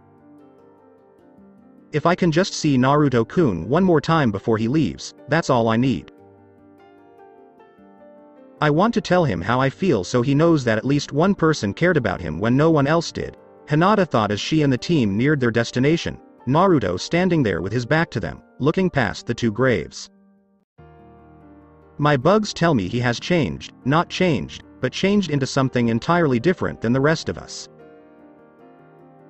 That, and his mood has changed since we last saw him. Shino frowned as he followed the rest of the group in slowly walking forward, staring at this new Naruto. "Come watch the scenery with me?" said Naruto, turning his gaze to the shock team, who had been so quiet that he hadn't expected to notice them. Tsunade's residence. "Tsunami-san, I need your help with these two, please," Kimimaro said, handing Haku to the young woman, who placed the boy on a chair, and the albino on a nearby sofa. "I can't believe the kid brought these two back to life. I hope he made the right decision." Tsunade watched the two with a careful, drunk eye because he had a history with these two guys. "Naruto-sama resurrected them for a reason, and I trust his judgment. I hope you understand why he is unable to do so for the man named Kaiza," Kimimaro explained because Inari had already been told. "It's fine, my pasty white friend. Kaiza is in heaven right now, so dragging him out would be impolite." Tsunade knew Tsunami would understand because Inari and he had already done so. "Do you believe Naruto ni-san will return before saying goodbye?" Inari was concerned that his hero and brother would perish as a result of his weakened state. "Before I joined Naruto army, Sama's I witnessed and felt his power. Without fear of being wrong, I can tell you right now that my master will not fall, no matter what the odds are now stacked against him." Kimimaro looked out the window closest to him before returning to taking care of Zabuza. At the graveyard. "You all appeared surprised that I detected you. Your stealth was excellent, but you failed to conceal your chakra signatures, and while this was not your fault, I could hear Shino's bugs buzzing around in his body. You should really try to earn money to keep those guys quiet." Naruto smirked as he turned around to face them fully. Naruto Uzumaki. "The fifth Hokage herself asked us to try to bring you back to Konoha one last time. Compliment her wishes or you will be taken by force," Anko warned, knowing that the child would rather resist than simply say, "Okay, take me to my execution." When Anko mentioned the last part, Naruto noticed Hinata's hesitant expression, which made the demon fox prince wonder why she was chosen at all. He knew the girl was naturally shy, no doubt due to the expectations placed on her by her damned clan, and that sending her to possibly fight him would be like sending a cow to the slaughterhouse. If he was as evil as everyone claimed, why should I give in to her wishes? So she can witness my execution? To die in front of the entire public? To simply put an end to the villagers and shinobi's suffering? When I had no say in the matter. You understand what I'm talking about, Anko-san. I've seen the looks civilians and shinobi alike give you. How many people have you been assaulted by? Have you been beaten to a bloody pulp? How many times were you starved? How did you deal with receiving outdated and rusted weapons that cost 3 times as much as the good stuff? I'm sure your trench coat and a year's supply of dango suffered as a result of the questions I just asked you. So, if you can look me in the eyes and tell me that the village treated you well after what happened with the Sannin, I'll come back with you. Naruto pierced Anko's eyes with his, making her flinch at the impact they had, and Anko knew Naruto knew her life wasn't all fun and games either. The Hokage wanted us to tell you she had a plan to save you, but it will only work if you return, Shino said, knowing that the woman did have a plan, even if they didn't know what it was. Let me guess, she'll either lock me up for a few years before asking the fire daimyo to hear my case, or she'll seal off my chakra permanently to trick the masses into thinking the demon is vulnerable to attacks, making me a bigger target than ever.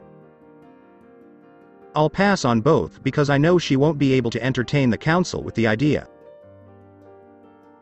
They are aware that Jiraiya has the ability to undo any sealing done to me, and that the fire daimyo will punish them if he is granted an audience with the old hag regarding me, as he favored the 3rd and 4th Hokage. The council worked hard to gain influence over him through the advisors they sent over to try to gain his favor with suggestions he didn't like.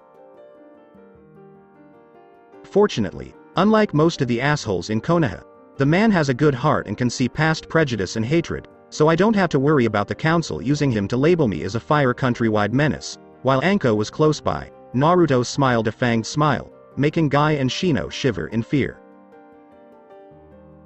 Hinata was the only one who wasn't shivering because, through some act of kami or her own power, she wasn't sure. She found herself walking towards Naruto, taking slow, careful steps as if the last one would trip her and fall on her face. "What are you doing, Hinata?" Anko observed Hinata approaching him without a weapon or chakra in her hands for a gentle fist strike.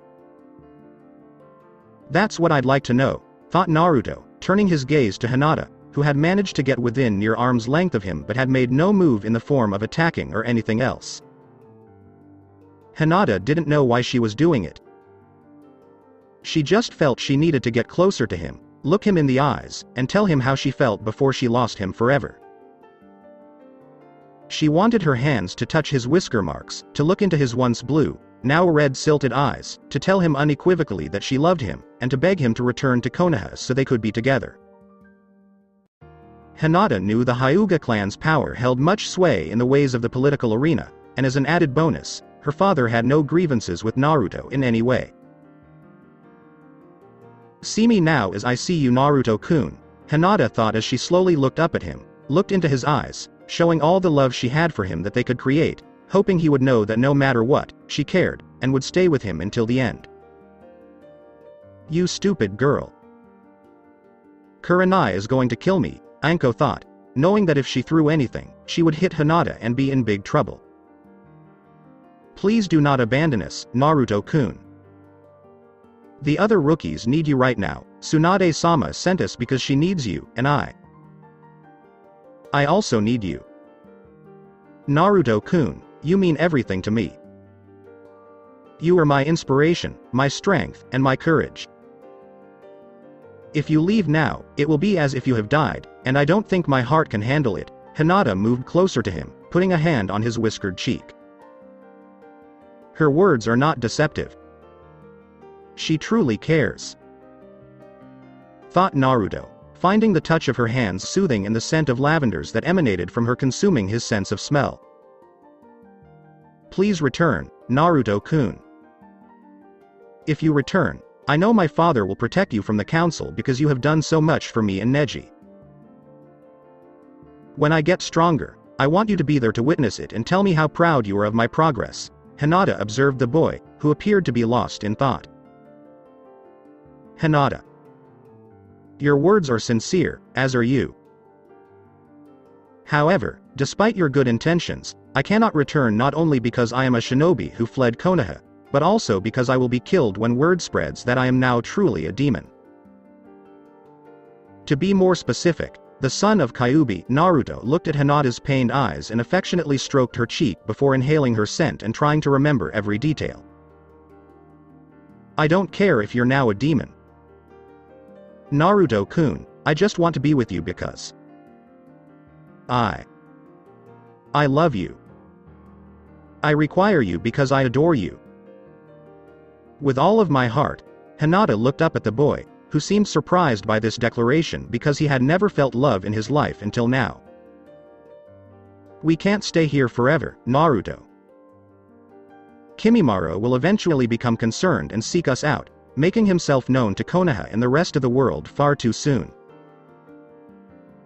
Tell the shy Hyuga that you will see her again, but not for several years." Kyuubi knew it would have to suffice because it was all he could do to keep this girl's heart from shattering. "Hinata, I'll always be with you, but where I go, you can't follow, and even if you tried, I don't want you to because I promise you I'll return to see you."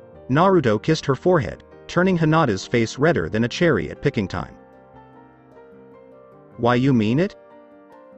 Hinata exclaimed, her voice now hushed from the impact of her crush kissing her on the forehead. Hinata wasn't about to complain because her lips could have been better. Without a doubt. Once a demon lord makes a promise, he is honor-bound to keep it, but don't tell anyone or we'll both end up in big trouble. Naruto spoke in hushed tones because they were in front of an audience. "When will I see you again?" Hinata asked, taking a few steps back, not realizing that the people behind her were now telling her to back up to get a clear shot. After my training in Demon World, I'll be wandering around for 3 years to do my own thing and make a name for myself. Hinata, get strong. I'll be there waiting for you. Naruto winked at her before being consumed by flames and disappearing, leaving only ash from the grass beneath his feet. Oh, no. Hinata, you are aware that we are required to report this, correct? Hinata? Anko looked at the girl whose face was glowing so brightly that everyone around her thought she was radioactive. Naruto-kun. Kissed. Me. Hinata said quietly before collapsing under a faint spell, steam pouring from her ears. Okay. I believe we can all agree to leave this last section out of our report. The last thing her clan wants to hear is their heiress falling in love with demon royalty. Anko nodded, knowing that it would not look good in the eyes of the clan elders and some of the main family. Tsunade's residence. I'm afraid the time has come for us to leave, Naruto said as he appeared in a swirl of flame, shocking everyone in the room because no one knew he could do that. Naruto ni-san, exclaimed Inari as he ran up to his big brother and hugged him. What do you mean you have to go, Naruto? Tsunade asked, her face concerned. Yeah. You've only just arrived. Come on in, have a drink, and marry my daughter. Tsunade slapped Tsunade in the back of the head while he was drunk. I wish I could, but I'm afraid I won't be able to. Shinobi are after me, and I don't want them to find out I'm here with you. Kimimaro, I need you to tell them about the plan once they are awake and able to move. Tell them why they came back from the dead, and that while you three are spying for me, they should be getting stronger as well. They will not rely on their water jutsu or bloodlines, but will try to use other means to avoid being recognized by anyone. Only use those styles as a last resort because no one expects such skills to exist after such a long time. Understand? Naruto said as he looked at his albino warrior. Of course, Naruto-sama, Kimimaro replied, knowing exactly where his master was going. What about the rest of you? Tsunade, you are the drunken yet comical grandfather who stands up for what is right. Inari is my brother, Tsunade is the mother I always wanted, and Inari is my brother. I hope to exceed your expectations and make you proud, Naruto said each word carefully before disappearing in a burst of flame. At Uzumaki Naruto Bridge. Ready to go, my boy? Kyuubi asked, beaming at the prospect of finally being able to return home with his newly declared son. Yeah. Can I ask you a question, Kyuubi? Naruto thought as he made hand gestures to open the portal to the demonic realm. Fire away. Kyuubi exclaimed, intrigued by his son's question. How do you feel about Hinata? Naruto pondered what his father would have to say about the Hyuga heiress. The shy one with the lavender scent? Her heart is in the right place, she has no ill will toward you, and she doesn't mind that you are now my son. The shy one even declared her love for you in front of that retrieval team, so I believe the Hyuga would make an excellent companion for you. Kyuubi chuckled at his son's blush at being called Hinata's mate. I never said Hinata would be my mate, but now that you mention it. If I did take her as my mate? How could that possibly work? Doesn't the fact that I'm your son make me longer lasting in terms of lifespan? Thought Naruto, mentally frowning at his father while nearly completing the hand signs. So young and naive about life, with father time looming in the shadows, threatening to take it away. There are workarounds if you choose the shy Hyuga as your mate after you literally mate with her. We male demons mark our mates by biting their necks with our teeth whenever we decide to mate with a female human. Once our fangs penetrate her skin, they slowly release demonized energy into her system, changing her physical makeup to that of a demon. This is also done in order for the female to handle the power of the child that is growing inside of her, so that when the child or children are born, they will not kill the mother during pregnancy, Kyuubi said, smiling at his son's fish-like expression.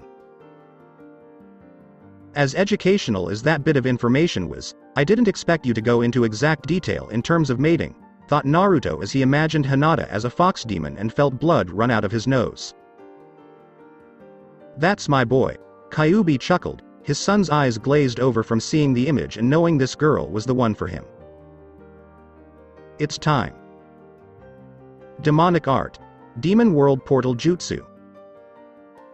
Exclaimed Naruto, his hands glowing red as he thrust them forward, creating a circle that would serve as the portal to the demon world. Naruto-kun, please wait. Yelled Hinata, having awakened from her faint spell before searching for him with her Byakugan, finding him on the bridge ready to enter another world and temporarily remove herself from her life. Hinata-chan? Naruto asked, surprised that she had found him so quickly and wondering where her team was and if she was being used as a distraction. I just wanted to return the kiss you gave me, Hinata said as she kissed Naruto on the lips, proving to him that what she said was true.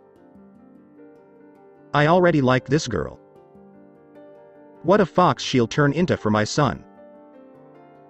A graceful queen for my son, the future Demon King, Kyuubi thought to himself, knowing that if everything went as planned, the fox would one day become a grandfather. Hinata-chan, that's some return. Wow. Naruto now grinned a fox-like grin at Hinata, who simply blushed a new shade of red. Don't forget about me. Okay Naruto-kun, Hinata said, knowing she should have more faith in her love than to remind him of her already when he hasn't even left her sight or plane of existence. I'll never forget you Hinata-chan, my lavender fox Heim, Naruto said, seeing the girl blush even more. He didn't know why he said those things, but suspected it was his demon blood influencing him in that regard. Naruto entered the portal, leaving Hinata and everything he knew behind, never to see them again for the next 3 years. Hinata clasped her hands to her chest, knowing that he would return to her one day, and when he did, she would demonstrate just how strong she had become.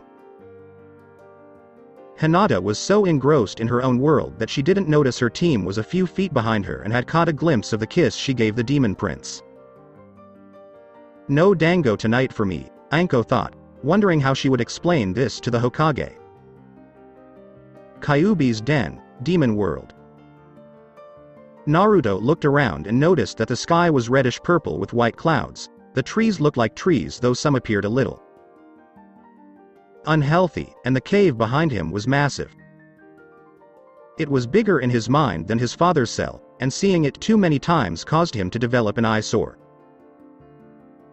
It was even more painful to see the Kyuubi behind it, as Naruto desperately wanted his father to be released from prison but couldn't because such attempts would kill both father and son. Has anyone been here since you've been in me? Thought Naruto as he approached the den, only to be pushed back slowly by a powerful barrier. No. What you felt was my demonic barrier, which I set up when I'm not in my cave, which I was at the time I attacked Konoha. It won't hurt you because you're now my son, but it would have turned anyone else into liquid goo. Yummy goodness, Kyuubi laughed as Naruto made a yuck sound face, thinking it was more nefarious than delicious. So you finally arrived. I was beginning to suspect that you had been murdered before you arrived. Naruto turned around to see a draconic-like man with black and spiky hair and a white patch in the middle. Who in the world are you? Naruto observed the man's eyes, which he noticed were red, but with a smooth naturalness to them. He wore black baggy pants, a blue ninja top, and a black cloak with the kanji for devil on the back, surrounded by red flames. He wore black boots and anklets, and his chakra weights were black with a strange blue trim on one side of the tips. My apologies, Naruto-sama, my name is Shiro Yamato, and I am known as the Shadow Knight, here in Demon World, Shiro said with a curt bow. How do you know about me? Naruto asked, taking a defensive stance, while Shiro remained standing. Your father, Kyuubi, summoned me as a demon fox to await your arrival in Demon World after everything that happened to you in Konoha. My relationship with Kyuubi was established through my father, who was a close friend of your fox father and a powerful demon dragon named Ryan.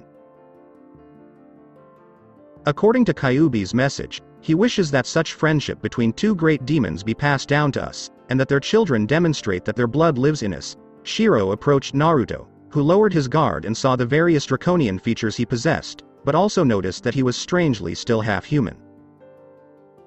When you aren't learning it from me or what I have in my den, the boy will help you become stronger in this world. Also, I see you're curious about him being a half-demon, so I'll explain why. Unlike most demons, dragons and a few other demons are unable to release demon chakra from their fangs, resulting in a half-demon child like Shiro when mating with a human female. My guess is that his mother died giving birth to him, as all human females do when giving birth to a child. Kyuubi was pleased to see that his old friend's son wanted to keep the friendship pact going. Shiro-san, thank you for doing this. I know you could have declined, so I can say you have earned my respect. Naruto approached the half-demon and shook his hand. I already like you. You're not arrogant because of your new status as the Kyuubi's father, and I can tell by the feel of your skin that you want to work hard for your strength. Your hand may heal from wounds, but the scales and inner workings of my nerves tell me you've done your fair share of hand-to-bone work. Few people nowadays work that hard to get what they want because everything is handed to them as if they were special. Shiro observed Naruto's slightly surprised expression at this tidbit of information. You must forgive me because I had no idea you traveled from Demon World and back, Naruto said, watching the half-dragon half-man carefully in case the boy retaliated physically. Shiro simply laughed heartily, much to Naruto's surprise. I've been to the human world before, and I've seen the arrogance those humans have for the power they believe they can comprehend. They simply take power away from others rather than earning it through the blood, sweat, and tears of others in order to grow stronger. As a result, they use the stolen power to turn everything they touch into nothingness, and I couldn't take it any longer, so I went to Demon World to further embrace my own heritage. I'm just glad my father fell in love with a human who had a good heart and an open mind about people of any race or species. Shiro said this while grinning a dragon smile, his scales around his chin rippling slightly. Well, now that you're here, do you want to get started? Naruto knew they could start training right away. Sure. So why not? I've been waiting here for a while, hoping for a good workout to wake up these stiff dragon muscles of mine. Shiro laughed slightly because the muscles in his body had never become stiff. If you don't include the thing between his legs when he sees a beautiful naked woman. Before you begin your training, son, I thought you should be aware that your new home contains a sword of mine that has been passed down from one fox demon to another. It is your right as my heir to the throne to wield it. Also, I'd like to make minor changes to your current shinobi attire so that when you return in 3 years, everyone here and in human world knows exactly whose son you are. Kyuubi smiled as he thought of the perfect additions to his son's combat attire to further strengthen him. This day just keeps getting better, Naruto thought as he took a fighting stance and Shiro took his, and the two went at it. 3 days later, Konoha Hokage Tower. So the mission was a failure yet again, Tsunade said, receiving a nod from Anko and Guy as their two genin exited the room. Yeah. Naruto was furious that you wanted him to return to Konoha knowing what awaited him here. Even with whatever you had planned, he figured it out and didn't want anything to do with any of us. Or, at the very least, the majority of us. Anko knew there was only one person Naruto would return for. If only to take her with him. It was so young. Naruto was standing over 2 graves, and when we confronted him, He sneered at us. Guy's anime tears made the two women sweat, and they suspected that if Rock Lee was in the room, the two weirdos would be involved in a long hugging scene right now. They despised that. He was clearly paying his respects to the two shinobi who were present. I read Kakashi's report on those two in question, and I believe Naruto could easily relate to them. What else occurred? Tsunade looked at the two, sensing something else was going on in Wave Country. Aside from the fact that the people there looked at us as if they wanted to gut us like fish? Not a lot. Anko hoped that the Hokage wouldn't suspect anything and would let them go. Well, if that's all you are. Tsunade said, but was cut off when several council members entered the room, not pleased. We need to talk to you, Hokage-sama, Danzo said, holding a sheet of paper in his hands with a scowl on his face, indicating he didn't like what he was reading. I'm in the middle of a mission report with several of my shinobi Danzo and council, so you'll just have to wait your turn like everyone else. Tsunade smirked at them, knowing they didn't like being treated like everyone else because they thought they were above everyone else. Including her. I suppose we have to stay here for a few more minutes, Anko said, wishing she was torturing someone right now. Yes. I understand why the council is enraged. They attempted to use their power to claim the Namikaze household in order to gain access to the estate and all that it contained due to it being under lockdown jutsu. Only a blood relative or descendant of the Namikaze line, to be more specific, can unlock it and claim the spoils placed there by the Yondaime.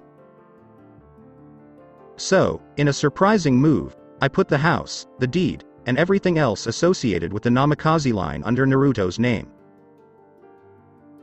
This prevented the council from attempting to use the law to have all heirless clan homes declared state property and placed under the care of government officials. Tsunade knew Danzo wanted what was inside the house so he could gain more power and throw her out. Yosh. Hokage-sama, your youth blazes brightly, and when Naruto returns, he'll not only gain a passionate girlfriend in Hinata, but also his inheritance. Guy made Anko slap her head in response to Junin's words. Damn it, Guy, Anko thought, knowing she had to tell Tsunade or face a pay cut this month. What? Did you just say, get a passionate girlfriend in Hinata? Spill. Tsunade said this before scowling at the two shinobi in front of her. Okay, Hokage-sama, this is the unedited version, but it's also the unofficial version, so what we told you originally has to stay, Anko explained, knowing that the fewer people who knew about this, the better.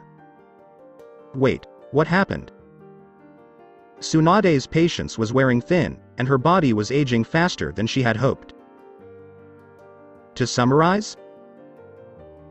Hinata was to blame for the mission's failure. Anko and Guy told Tsunade about the two graves, the kiss Naruto gave Hinata on her forehead, her fainting, their brief reunion on the bridge, and finally the kiss Hinata gave Naruto at the last moment before leaving the human world for an unknown amount of time. So the little moron saw it, huh? Well, I guess I'm not surprised because the village's treatment didn't help much, so it's not entirely his fault. Now get out of here before the council shows up again, but while you're gone, I need you two to find Jiraiya so he and I can talk more about this. Tsunade sighed, looking at the pictures of the previous Hokage on the wall behind her, wondering what they thought of Konoha right now. Konoha Medical Center. Neji awoke to see his cousin Hinata there, happy to see him now fully conscious after everything that had happened to him during the failed retrieval mission for Uchiha Sasuke. He didn't realize the mission had failed because he had been unconscious the entire time and no one had informed him of the outcome. However, something had happened in Neji's heart, and he knew whatever it was for the worst. Hinata-sama, I'm delighted you came to see me, Neji smiled at his cousin, wishing he hadn't been such a jerk to her so early in life. You are most welcome, Neji-ni-san.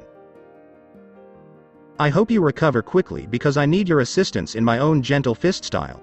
Hinata spoke without stuttering, raising Neji's eyebrow at her sudden display of confidence and determination.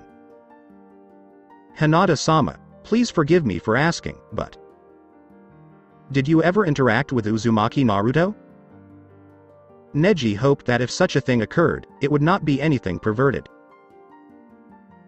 The fact that Hinata blushed and tried to force it down indicated that the two's little interaction wasn't perverted, but the Hyuga prodigy didn't want to be an uncle just yet. Correct. Neji ni-san, but it happened at a really bad time, Hinata said, keeping her blush at bay because it was critical that she tell Neji what had happened to Naruto. A resounding, "What?" rang out throughout Konoha, nearly scaring some people out of their clothes. So that's it for today. I hope you guys enjoyed it. Don't forget to like, share and subscribe to the channel for more awesome stories like this. Thank you. See you all in my next video.